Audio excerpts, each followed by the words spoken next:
Once upon a midnight dreary, while I pondered weak and weary, over many a quaint and curious volume of forgotten lore.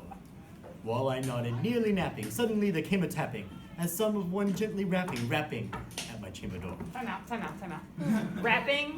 Yeah. You. Nevermore. You. I know, that's what I thought when I Totally. Continue. 'Tis some visitor, I muttered, tapping at my chamber door. Only this, and nothing more. Distinctly I remember, it was in the bleak December, and each separate dying ember wrought its ghost upon the floor. December dying ember. What does that represent? What, besides rhyming? Yeah. Oh, yeah. Well, doesn't everything in this poem talk about so warm? Eagerly I wished the morrow. Vainly I had sought to borrow from my books surcease of sorrow, sorrow for the lost Lenore, for the rare and radiant maiden whom the angels named Lenore. Nameless here. Oh no, not the fire! Is there an ad?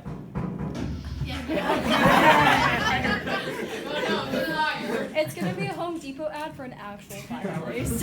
Musky products are engineered to be durable and long-lasting. And the silken, sad, uncertain rustling of each purple curtain thrilled me, filled me What with color? fantastic What color terrors curtain? never felt before. Did it say a color for the curtain? It said purple. Purple's like rich people, right?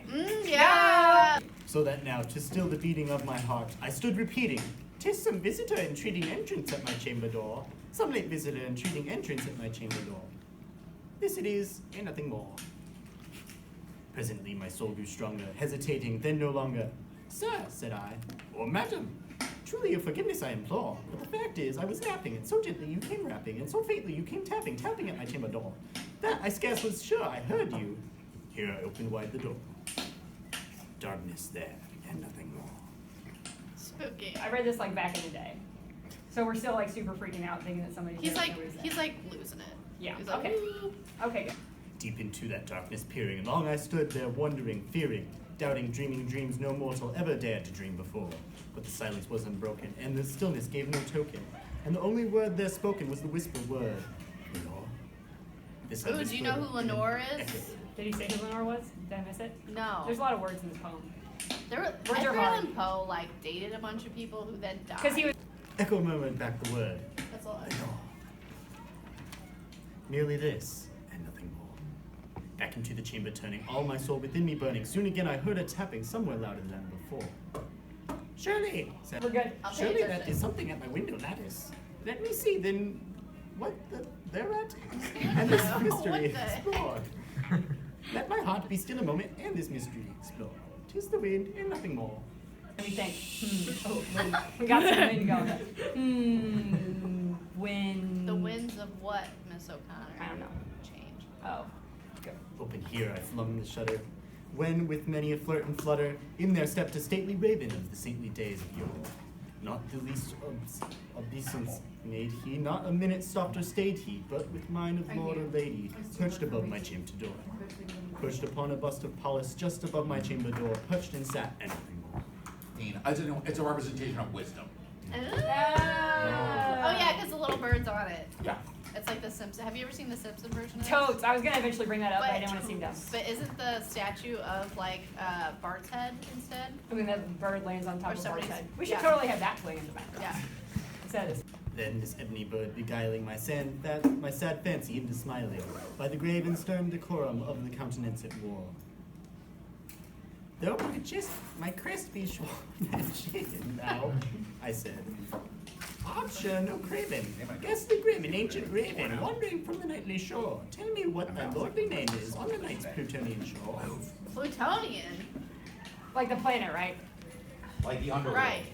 Like the little planet. Or No. like Plutonian. Like plutonium. I'm pretty sure that's also a reference. We just had. It was a Back to the Future reference. Oh. In Edgar Allen Poe's. That's totally it. I mean, he totally could see in the future and realize that Back to the Future was going to be this awesome movie. And Or that represent- Pluto was no longer going to be a planet. Yeah. Although I think Pluto. Quoth the raven,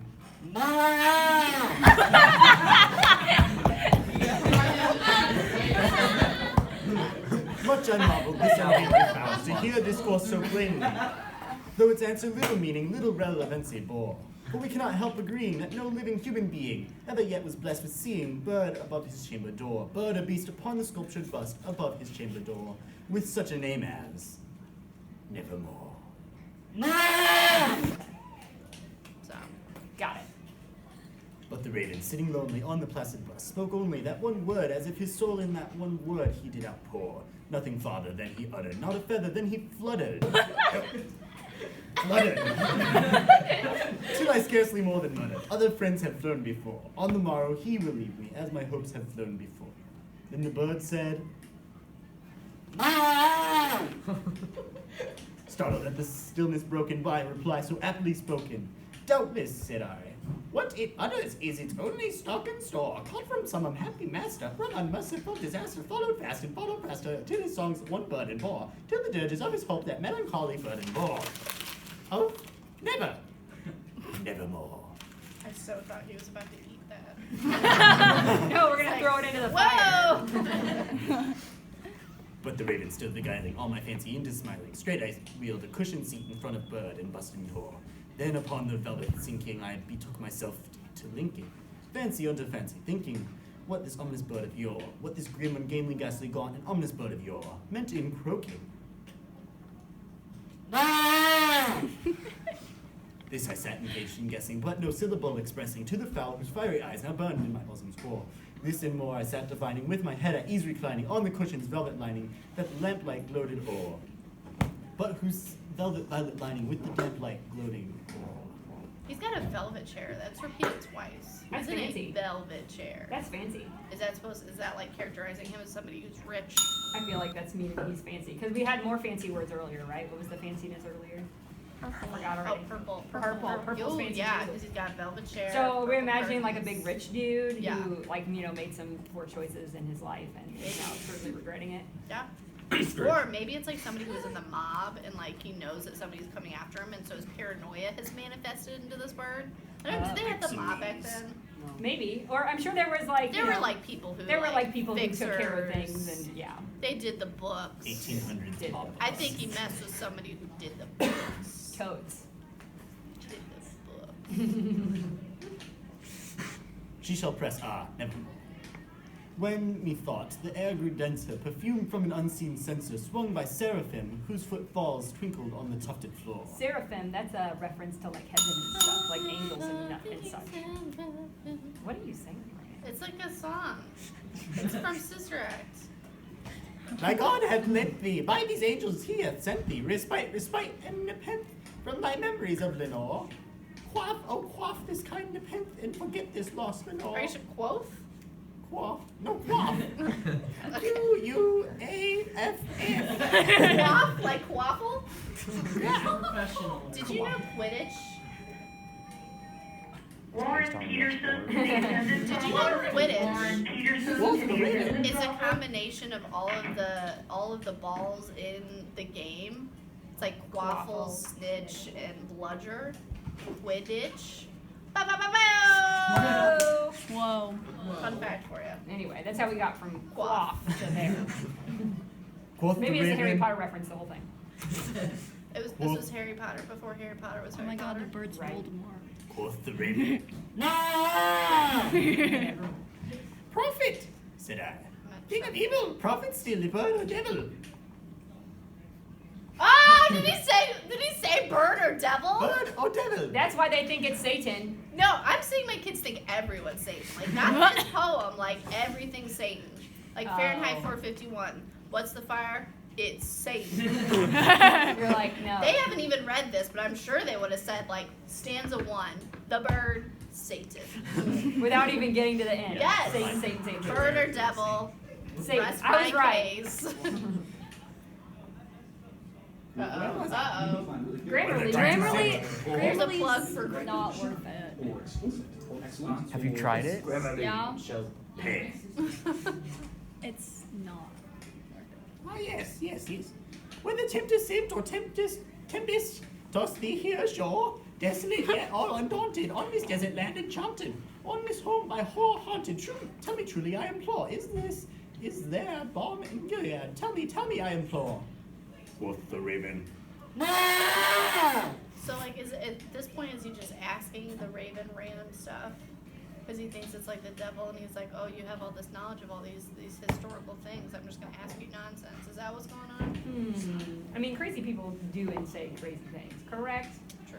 Correct. Prophet, said I, Thing of evil, prophet still, if bird or devil. By that heaven that bends above us, by that God we both adore, tell this soul with sorrow laden, if within the distant Aiden, Aiden! Hey! it shall clasp a sainted maiden, whom the angels name Lenore. Clasp a rare and radiant maiden, whom the angels name Lenore. Angel. Quoth the raven, So it's the position of the bird, Satan, Lenore, angel, bam, bam, bam, bam, duality. be that word our sign of parting, bird or fiend. I shrieked, upstarting. Get thee back into the tempest of the night's Plutonian shore. Leave no black plume as a token of that thy lie thy soul hath spoken. Leave my loneliness unbroken. Quit the bust above my door. Take thy beak out from my heart, and take thy form from off my door. So he's like, get out my house. Eat it. Get out, yo. And the raven. Quoth the raven. And the raven, never flitting, still is sitting, on the pallid bust of Pallas, just above my chamber door. His eyes, all seeming, are the demons that is dreaming, and the lamplight o'er him streaming, throws his shadow on the floor. And my soul, out to that shadow that lies floating on the floor, shall be lifted. Nevermore.